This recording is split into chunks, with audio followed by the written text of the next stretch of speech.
Peço a gentileza do nosso irmão diácono ligar as luzes aqui da frente, por favor.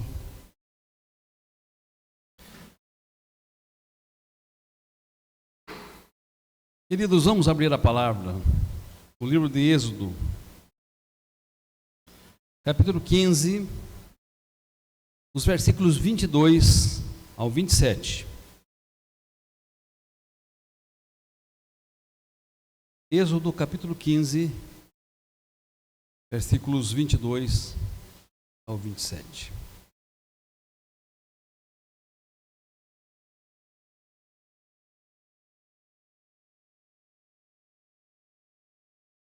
Leiamos. Fez Moisés partir a Israel do mar Vermelho, e saíram para o deserto de Sur, caminho de 3 dias no deserto, e não acharam água. Afinal chegaram a Mara, todavia não puderam beber das águas de Mara, porque eram amargas. Por isto chamou-se de Mara. E o povo murmurou contra Moisés, dizendo: que havemos de beber? Então Moisés clamou ao Senhor, e o Senhor lhe mostrou uma árvore. Lançou-a Moisés nas águas, e as águas tornaram-se doces. Deu-lhes ali estatutos e uma ordenação, e ali os provou. E disse: se ouvires atento à voz do Senhor teu Deus, e fizeres o que é reto diante dos seus olhos, e deres ouvidos aos seus mandamentos, e guardares todos os seus estatutos, nenhuma enfermidade virá sobre ti, das que enviei sobre os egípcios, pois eu sou o Senhor que te sara. Então chegaram a Elim, onde havia 12 fontes de água e 70 palmeiras, e se acamparam junto das águas. Assim como os irmãos estão, vamos orar. Senhor Deus, nosso Pai, nós te damos graças porque estamos em tua casa, te bendizendo, te adorando, louvando o teu nome, ó Deus, e expressando a nossa gratidão. Obrigado porque tu és um Deus maravilhoso, misericordioso, fiel, cheio de majestade, glória e honra, Senhor. Graças te damos porque habitando o mais alto dos céus, o Senhor está perto de cada um de nós, e nos convida a buscá-lo enquanto podemos achar, a invocá-lo enquanto está perto. Nós o buscamos, nós o invocamos, pedindo a Deus que, presente como estás em nosso meio, se faça presente nesse momento, iluminando o nosso entendimento, abrindo os nossos corações, dando-nos, ó Deus, compreensão da tua palavra, compreensão, Deus, do teu propósito para as nossas vidas através da tua palavra. Ó Deus, que o teu Espírito quebre todas as nossas resistências para que nós possamos estar com o solo preparado para receber a boa semente. Fale comigo, fale com os teus filhos, fale com o teu povo, teu rebanho. Alimenta-nos, ó Deus, faze a tua palavra prosperar em teu propósito. É o que pedimos em nome de Jesus. Amém. Meus queridos, continuem com a Bíblia aberta nesse texto. Êxodo capítulo 15, versículos 22 a 27. Nosso tema nessa noite é: há um propósito em todo o caminho de Deus. Há um propósito em todo o caminho de Deus. Amados, há um personagem bíblico cujo nome é José. A sua história está registrada no livro de Gênesis. E para quem gosta de ler boas histórias, esta é uma história fascinante. Há pelo menos 7 capítulos desta linda história, a história de José. No primeiro capítulo, meus amados, ele é apresentado como filho amado do pai e da mãe, de quem recebia presentes especiais, presentes diferenciados. Na segunda cena, ele é descrito como odiado pelos seus irmãos, por causa da preferência dos seus pais, do presente dos seus pais e por causa dos sonhos que ele tinha. Na terceira cena, ele é visto sendo agarrado pelos seus irmãos e lançado sem qualquer misericórdia numa cisterna ou num poço seco. Uma quarta cena, ele é visto como sendo vendido para uma caravana de ismaelitas e se distanciando de uma vez do seu pai, dos seus irmãos, e da sua terra. Uma quinta cena, ele é visto sendo vendido para Potifar, um oficial de Faraó, para se tornar o seu escravo. Uma sexta cena, lá na casa de Potifar, escravo de Potifar, ele é caluniado, ele é difamado pela esposa de Potifar e é lançado numa prisão. E numa sétima cena, na prisão, ele interpreta os sonhos de dois homens e por ter interpretado o sonho de dois homens, ele é convidado para interpretar o sonho de Faraó. E a sua história termina com José sendo feito governador de toda a terra do Egito.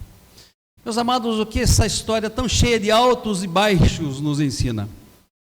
O que esta história com tão variadas cenas nos ensina? Ela nos ensina algo muito precioso.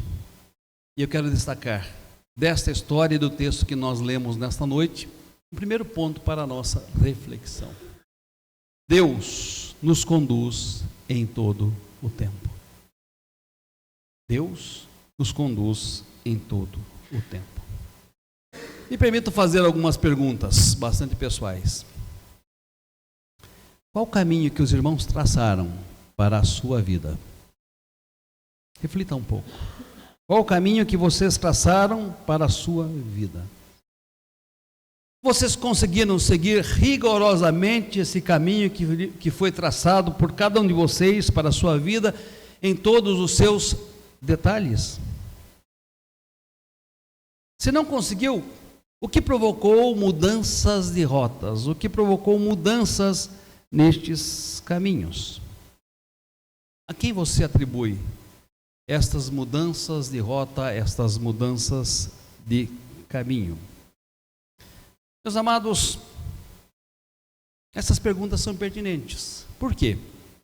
Porque a Bíblia afirma que eu e vocês traçamos os nossos caminhos. Vou pedir para o Caio substituir, ele está dando um retorno aqui nesse microfone. Você pode pegar outro, por gentileza?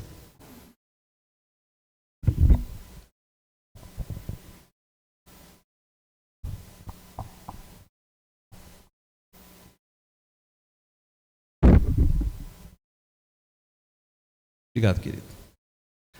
A quem os irmãos atribuem, ou a que atribuem estas mudanças em seus caminhos, em seus projetos e em seus planos? Como disse, estas perguntas são pertinentes porque a Bíblia afirma que o homem traça o seu caminho. Vejam Provérbios, capítulo 16, versículo 9. O homem traça o seu caminho. Eu estou certo, meus queridos, que todos os irmãos já fizeram projetos. Todos os irmãos já traçaram os seus caminhos. Também estou certo de que estes projetos, estes caminhos não puderam ser seguidos em todos os seus detalhes. Mudanças de rotas se fizeram necessárias e muitas vezes por fatores alheios ao desejo e à vontade dos irmãos. Meus amados, o que fazer quando os nossos projetos, planos e os caminhos que nós traçamos não dão certo? O que fazer quando eles são frustrados, quando as nossas expectativas são rompidas? O que fazer diante disso? Lamentar as oportunidades perdidas? Muitos fazem isso. Olhando para trás, vivem se lamentando das oportunidades perdidas, das coisas que não deram certo, dos sonhos que não se concretizaram, dos projetos que não foram para frente. Outros fazem algo ainda pior. Culpabilizam a Deus pelas coisas que não deu certo, pelas esperanças que foram frustradas. O que fazer? Culpar a Deus por aquilo que não deu certo? Outros ainda seguem um caminho de murmuração amargurada a cada esperança frustrada. Meus amados, notem que este versículo citado, Provérbios 16, 9, ao mesmo tempo em que ele afirma, o coração do homem traça o seu caminho, ele conclui, mas o Senhor lhe dirige os passos. Provérbios 16, 6. Ele afirma claramente este versículo que nós traçamos o nosso caminho, nosso projeto de vida, nós traçamos a nossa trajetória, mas, eu quero destacar esse mas o Senhor é quem lhe dirige os passos. Então podemos afirmar, com base na palavra, que muitas vezes nossos caminhos, nossa trajetória, nossos projetos não se realizam, não se concretizam, porque não estão de acordo com os caminhos, projetos e sonhos de Deus para a nossa vida. Porque nós podemos traçá-los de acordo com nossa perspectiva, mas Deus dirige os nossos passos de acordo com a sua perspectiva. Nós podemos traçá-los de acordo com o nosso propósito, mas Deus dirige de acordo com o seu propósito. Nós podemos traçar de acordo com os nossos sonhos, mas Deus dirige de acordo com os seus sonhos para a nossa vida. Essa conjunção adversativa, mas, mostra claramente duas coisas. E muitas vezes, ao traçar os nossos caminhos, não os traçamos sob a perspectiva de Deus. Por isso traçamos os nossos caminhos, mas o Senhor dirige os nossos passos. Quero perguntar a você, meu irmão, minha irmã, querido ouvinte, quantas conjunções adversativas você já encontrou na sua vida? Quantos mas você já encontrou em todos os seus caminhos que foram traçados, em todos os seus projetos que foram pensados, em toda a sua trajetória sonhada? Quantas vezes você encontrou este mas, o mas divino em sua trajetória? Meus amados, às vezes não entendemos o porquê deste mas. As coisas pareciam caminhar tão bem, as coisas pareciam progredir tão bem, as coisas pareciam ter um sucesso tremendo, mas de repente tudo se destrói, tudo se desfaz, tudo começa a ruir. Às vezes volta-se a estaca zero, às vezes volta-se antes da estaca zero. Por quê? Por quê? Talvez eu e vocês nos perguntemos diante desses mas, por quê?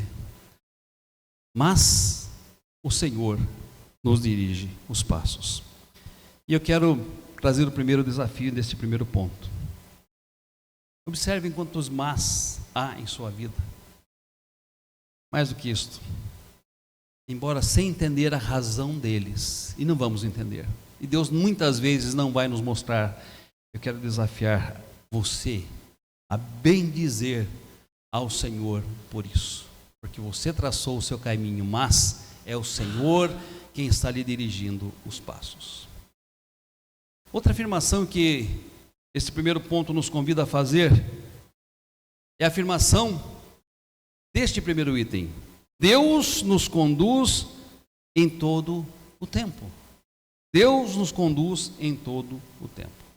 Meus queridos, esta é uma realidade que os israelitas estavam aprendendo nos seus primeiros passos rumo à terra prometida.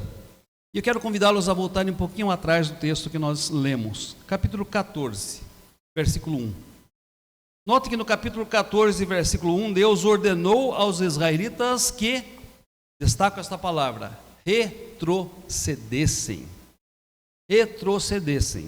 e se acampassem num lugar extremamente vulnerável, em frente ao Mar Vermelho. Ora, qualquer estrategista militar sabia que ali os egípcios os alcançariam e recapturariam com enorme facilidade. E de fato eles foram perseguidos pelo exército egípcio. Voltaram os olhos e puderam ver que todo o exército egípcio vinha à sua caça, vinha à sua perseguição, vinha para recapturá-los, e eles não tinham para onde fugir. Mas Deus, de forma inusitada, extraordinária, maravilhosa, miraculosa, lhes abriu o mar. E se os irmãos notarem, no capítulo 15, há um cântico de exaltação, que é o cântico de Moisés e o cântico de Ana. E esse cântico de Moisés e Ana expressa a gratidão, alegria e júbilo pelo livramento de Deus. Agora, note os irmãos. Depois de uma experiência tão espetacular como esta, tão maravilhosa como esta, tão transformadora como esta, depois de uma experiência que trouxe tanta alegria, júbilo, contentamento e gratidão, são eles conduzidos pelo caminho do deserto de Sur. E notem, caminharam 3 dias, e o que aconteceu? Não encontraram água. Não encontraram água. Êxodo, capítulo 15, versículo 22. O que será que passou no coração dos israelitas? Então, logo foram libertos dos egípcios, atravessando o Mar Vermelho a pés enxutos, terem que ir no deserto passar sede. Os irmãos já tiveram experiência de passar sede? Dificilmente na nossa região nós temos essa experiência, de ingerir pouca água ou não ter água para ingerir. Mas afirmam aqueles que passaram por essa experiência que é uma das coisas mais difíceis, mais tristes da vida. 3 dias e não acharam água. Notem que caminharam mais um pouco e chegaram a uma localidade denominada de Mara. Já tinha este nome, por quê? Porque as águas dali eram amargas e eles não podiam beber destas águas. Foi necessário que Deus mostrasse a Moisés uma árvore existente ali, naquela região, que essa árvore fosse lançada naquelas águas, para que aquelas águas se tornassem águas potáveis, águas bebíveis. Mas note que no terceiro estágio do texto que nós lemos, eles foram levados para um oásis em meio ao deserto. Um local onde havia 70 palmeiras e notem 12 fontes de água. O número é bem simbólico, 12 fontes de águas. Eu pergunto, se vocês estivessem caminhando com os israelitas, qual destas situações preferiam experimentar? Qual destas situações preferiam viver? Em quais destas situações gostariam de estar? Na situação da travessia do mar, onde uma terrível expectativa dá margem a uma grande libertação? Prefeririam estar no deserto de Sur, caminhando 3 dias sem ter água para beber? Preferiam estar ali em Mara, onde as águas eram amargas e só se tornaram potáveis pela intervenção de Deus, dando conhecimento e sabedoria a Moisés, para que lançasse ali uma árvore e tornasse as águas potáveis? Ou prefeririam estar num oásis, com 70 palmeiras e com 12 fontes de águas? Eu estou certo que se os irmãos escolhessem como eu escolheria, eu preferia estar num oásis, 70 palmeiras, 12 fontes de águas. Olha, eu preferiria esta experiência em detrimento de todas as demais. Eu até gostaria de dizer, meus irmãos, as experiências são gradativas e irrepetíveis. Tenho certeza, um dia nós vamos passar pelo meio do mar, outro dia nós vamos ter sede, outro dia vamos ter águas amargas e outro dia vamos ter regiões de abundância de água, um oásis em meio ao deserto. Eu até gostaria de dizer que são experiências gradativas, crescentes e irrepetíveis, mas a Bíblia não me autoriza a dizer isso. Eu e vocês, em nossa trajetória, vamos ter experiências como a dos israelitas lá junto ao mar, de terríveis expectativas e de grande livramento. Eu e vocês, em determinados momentos, poderemos passar no contexto de escassez tremenda.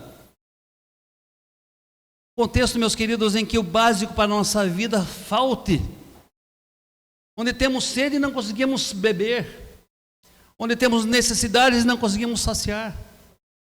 Eu e vocês vamos passar também, muitas vezes, por experiências de águas amargas, difíceis de serem bebidas, difíceis de serem engolidas. Assim como eu e vocês vamos ter a experiência dos oásis na nossa vida, das inúmeras palmeiras, das fontes abundantes. Essas experiências não são gradativas e crescentes e irrepetíveis, elas podem se alternar durante a nossa caminhada aqui sobre a face da terra. Elas podem se dar de forma repetida na nossa experiência aqui sobre a face da terra. Por isso, o mais importante, meus queridos, não é onde nós estaremos enquanto formos conduzidos por Deus. Se estaremos frente a um deserto, se estaremos com sede, se estaremos junto a fontes de águas amargas, e se estaremos diante de fontes abundantes. O que importa não é onde estaremos, não são as situações, não são os estágios. O que importa é que Deus está e estará nos conduzindo em todas as circunstâncias, em todas as situações, em todas as estações da nossa vida. Meu irmão e irmã, creem nisso? Caros ouvintes, vocês creem nisso? Que apesar e a despeito das circunstâncias, sejam boas ou ruins, Deus é quem nos conduz? Segundo ponto que eu quero destacar desse texto: os caminhos de Deus são inusitados. Os caminhos de Deus são inusitados. Eu escolhi de propósito a palavra inusitado, embora não seja muito comum. A palavra inusitado significa algo fora do comum. Algo que não acontece sempre. Algo fora do comum.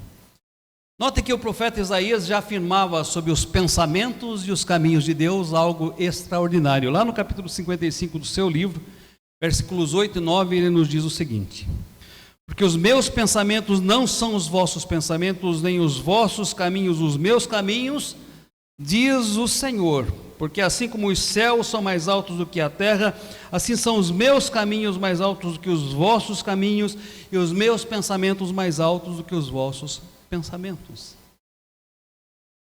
Os caminhos e os pensamentos de Deus são muito diferentes dos nossos, são mais altos do que os nossos caminhos, do que os nossos pensamentos. Meus amados, notem isso na trajetória dos israelitas. Em primeiro lugar, foram colocados numa situação vulnerável. Deus ordenou literalmente que retrocedessem. Ninguém gosta de retrocesso, né? Deus ordenou que retrocedesse e se acampasse de frente a Piairote, entre Migdol e o mar, de frente de Baal-Zefon. Êxodo 14, 1. Logo depois, nos caminhos inusitados de Deus, eles foram levados a uma região desértica de Sur, onde caminharam 3 dias e não encontraram água. Êxodo 15, 22. Depois destes 3 dias de caminhada, chegaram a um lugar onde haviam águas, mas as águas eram amargas. Êxodo 15, 23. Só então depois chegaram a Elim, onde havia 12 fontes de água e 70 palmeiras. E então eles se acamparam nesse lugar. Êxodo capítulo 15, versículos 26 e 27. Meus queridos, nossa tendência, enquanto seres humanos, é a acomodação. Eu penso que só meu temperamento me faz ser acomodado, mas eu acredito que não é só o meu temperamento. A experiência humana nos faz, enquanto seres humanos, pessoas que se acomodam com muita facilidade. E, meus irmãos, nós nos acomodamos com muita facilidade, especialmente as situações boas. O que disse Pedro quando esteve no Monte da Transfiguração com Jesus? Bom é estarmos aqui. Passamos 3 tendas, uma será para o Senhor, outra será para Moisés e outra será para Elias. Pedro, não sem razão, queria ficar naquele lugar de glória. Mas note que também nós podemos nos acostumar e nos acomodar com situações ruins, com situações desagradáveis, com situações aviltantes, e muitas vezes fazemos destas situações nossa zona de conforto. Notem isso na história dos israelitas, meus amados.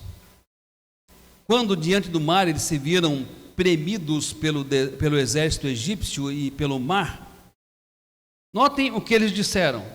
É triste ler tais palavras, mas notem o que eles disseram. Será por não haver sepulcros no Egito que nos tiraste de lá, para que morramos nesse deserto? Por que nos trataste assim, fazendo-nos sair do Egito? Não é isso que te dissemos no Egito: deixa-nos para que sirvamos aos egípcios, pois melhor nos fora servir aos egípcios do que morrer no deserto. Êxodo 14, versículos 11 e 12. Que triste, que terrível ouvir isto da boca de um povo que havia saído mediante 10 pragas do Egito. Que triste ouvir isso da boca de um povo que havia experimentado andar pelo meio do mar a pés enxutos.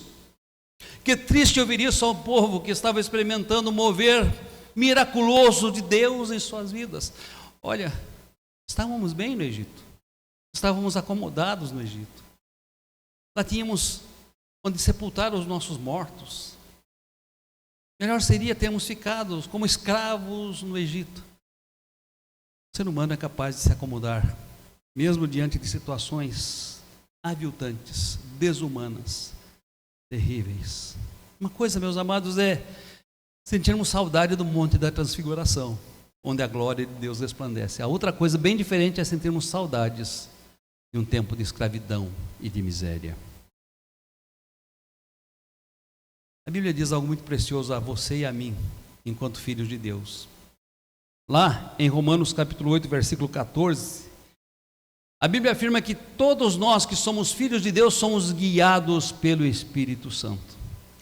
Todos nós que somos filhos de Deus somos guiados pelo Espírito Santo. E esse Espírito Santo, este Deus Pai, Deus Filho e Deus Espírito Santo, enquanto nos guia, enquanto nos conduz, Ele nos faz experimentar diferentes contextos, diferentes experiências, diferentes estágios, diferentes situações. Ele nos leva fazendo-nos retroceder para lugares vulneráveis. Ele nos leva para lugares onde as nossas necessidades parecem não ter nenhuma satisfação. Ele nos leva a experimentar contextos de dificuldade e de amargura. E Ele também nos conduz para as pastagens verdejantes, para as águas de descanso. Esse Deus nos permite esta variedade de experiências. Por quê? Porque nós, meus amados, não crescemos e nem cresceremos nas nossas zonas de conforto. Se você é filho de Deus, esteja preparado para os caminhos inusitados, para a diversidade de experiências, para a diversidade de situações, para os momentos mais variados na sua vida. Sem esquecer que Deus te conduz. Sem esquecer que nestes caminhos inusitados, Deus está presente. Terceiro e último ponto. Há um propósito para todo o caminho de Deus. O que aprendemos até aqui? Primeiro, Deus nos conduz em todo o tempo. Você é capaz de sair daqui convicto disso? E diante das suas ansiedades, preocupações, incertezas, afirmar com fé que Deus te conduz em todo o tempo? Aprendemos também que os caminhos de Deus são inusitados e você é capaz de entender que ainda que os caminhos pelos quais você está sendo conduzido sejam incomuns, inusitados, é Deus quem te conduz por essas veredas? Você é capaz de afirmar isso à sua alma em momentos de aflição, de expectativas difíceis? Mas, meus amados,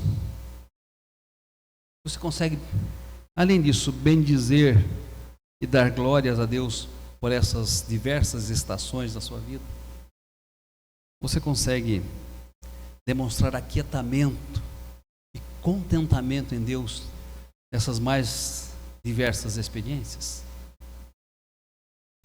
Essa terceira afirmação vem complementar as afirmações anteriores. Deus nos conduz por caminhos inusitados e Deus nos conduz conforme um propósito, porque há um propósito de Deus em cada caminho em que Ele nos conduzir, em cada caminho em que Ele nos levar. Há um propósito de Deus.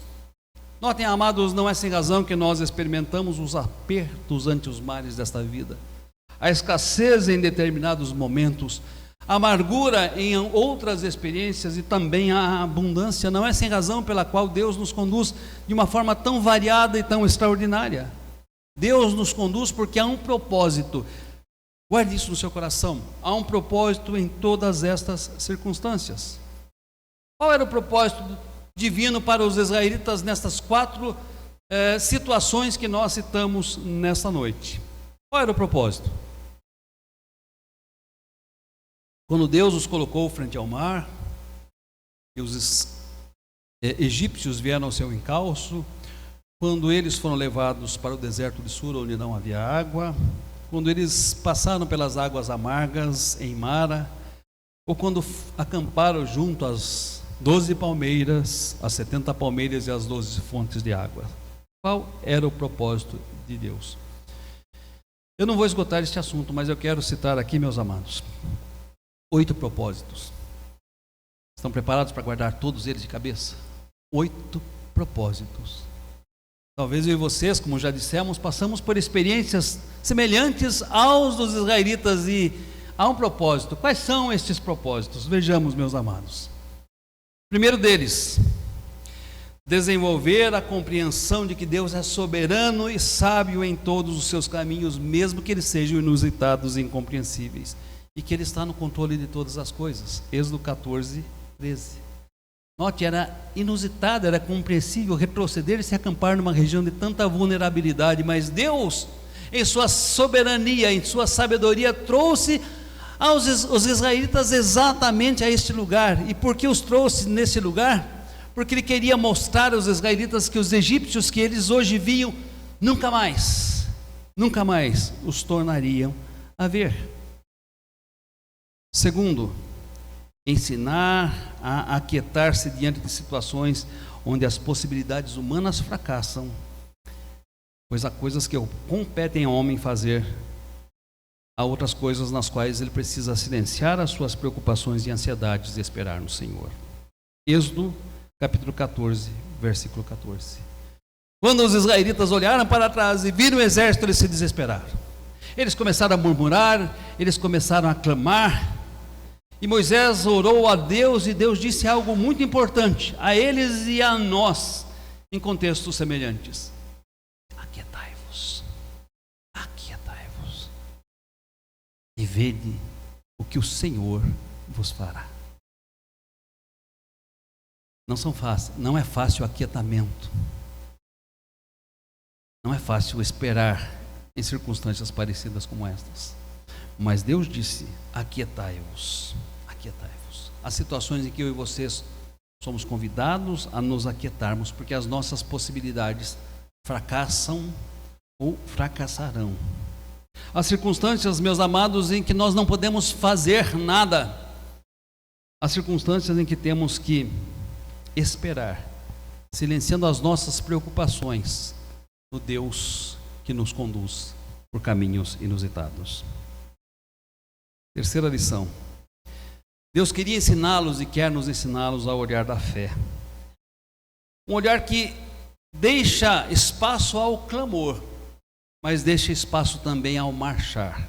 Note comigo Êxodo capítulo 14, versículo 31. Melhor dizendo, Êxodo 14, 15. Em determinado momento, Deus disse a Moisés: por que o povo está clamando a mim? Parecia evidente, porque o povo estava clamando a Deus. Ora, poderiam ser recapturados a qualquer momento e havia um mar à sua frente. Por que o povo está clamando a mim? Diga ao povo que marchem. Meus amados, há momentos em que o clamar deve dar lugar ao marchar, onde cabe-nos, apesar das circunstâncias e impossibilidades, do compromisso, sabendo que em Deus estão as possibilidades.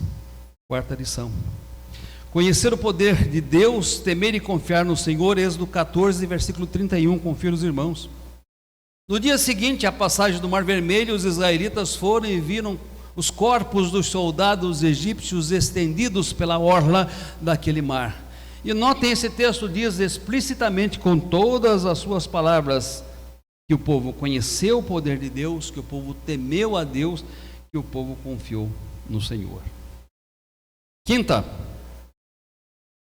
crer que o Deus que nos chama para a salvação e nos conduz em santificação é aquele que nos sustenta nos momentos das vulnerabilidades e das fragilidades, quando parece nos faltar o essencial para a nossa vida. Deus nos conduz à satisfação das nossas necessidades. Êxodo capítulo 14, versículo 22. Sexta lição: Deus trata das nossas vulnerabilidades e das nossas necessidades, nos curando espiritual emocional e fisicamente. Alguns teólogos dizem que as águas de mar eram amargas, porque havia no leito daquele rio inúmeras plantas que eram plantas medicinais, e que aquelas águas eram necessárias aos israelitas para que eles fossem tratados das suas enfermidades naquele lugar. E notem que nesse texto Deus diz a eles que eu sou o Deus que te cura. Deus muitas vezes, para nos curar, nos conduz por águas amargas. E esta é uma lição que ele queria mostrar e quer nos mostrar através desse texto. Deus trata das nossas necessidades e cura-nos das nossas enfermidades. Sétima lição: demonstrar que Deus tem o poder de transformar águas amargas em águas doces. É interessante que o recurso usado aqui foi uma planta já existente na região. Uma planta que, lançada nas águas, torna as águas potáveis. Ainda hoje essa experiência é repetida por muitos peregrinos nesse deserto.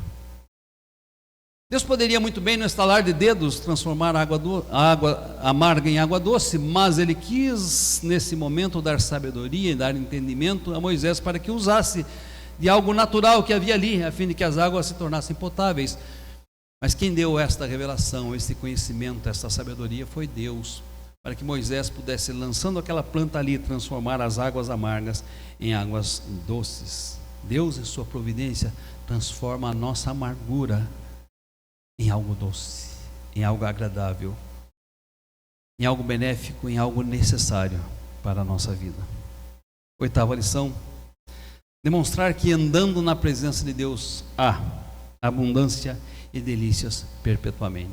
Sejam quais forem os contextos, a abundância e as delícias perpétuas na presença de Deus. Meus amados, terminando essa mensagem, eu gostaria muito que eu e você saíssemos refletindo, meditando e aplicando essas verdades ao nosso coração. Primeira, Deus é aquele que nos conduz, e conduzirá sempre, porque somos filhos de Deus, porque o seu Espírito está em nós, e somos filhos de Deus, o Espírito está em nós, somos guiados pelo seu Espírito. Segunda lição: no conduzir de Deus, os caminhos não serão os nossos caminhos, os pensamentos não serão os nossos pensamentos, a trajetória muitas vezes não será a nossa trajetória, porque o coração do homem traça o seu caminho, mas quem dirige os passos do homem é o Senhor. Os caminhos poderão ser incomuns, inusitados, extraordinários. E finalmente, que esses caminhos incomuns, inusitados, extraordinários, eles cumprem um propósito em nossa vida. Eles têm lições preciosas a nos ensinar. Deus é aquele que nos conduz em todo o tempo por caminhos inusitados para que o seu propósito se cumpra em nossa vida. Mas, ao ser conduzidos por Deus, há duas atitudes que eu e vocês podemos tomar. E dessas atitudes dependem, meus queridos, as lições que vamos aprender ao ser conduzidos por Deus. A primeira atitude, uma atitude negativa, é murmurar contra o Senhor em cada circunstância. E foi isto que os israelitas fizeram inúmeras e inúmeras vezes, sempre que se depararam com dificuldades. Murmurar contra o Senhor. E eu quero perguntar: tem sido essa a minha e a sua experiência? Enquanto estamos sendo conduzidos por Deus em caminhos inusitados, temos murmurado, temos reclamado, estamos maldizendo, estamos inconformados, demonstramos insatisfação, inadequação, ingratidão. Como temos nos portado diante desses caminhos? A segunda possibilidade é fazer o que é reto, dar ouvidos aos mandamentos, aos estatutos de Deus e guardar os mandamentos e estatutos de Deus no nosso coração, para que, guardando-os em nosso coração, possamos ser conduzidos, sarados e curados por Deus enquanto caminhamos. Que atitude nós vamos tomar? Que Deus nos abençoe e nos ensine como agir de forma correta. Amém?